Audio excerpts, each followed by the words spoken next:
तुम्हाला माहीत आहे का सिमेंट कसं तयार केलं जातं? चला तर मग बघूया. सिमेंट हा एक बांधकामासाठी वापरला जाणारा अत्यंत महत्त्वाचा घटक आहे.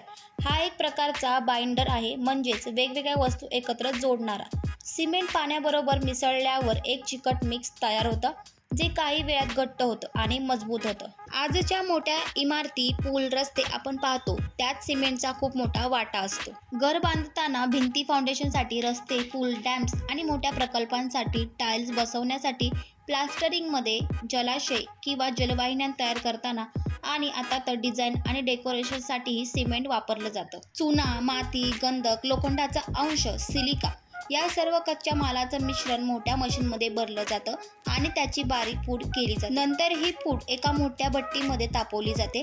या भट्टीत तापमान 1400 ते 1500 डिग्री सेल्सिअसपर्यंत असतं. या तापमानामुळे सर्व घटक एकत्र वितळून क्लिंकर नावाचं ठोस द्रव्य तयार होतं.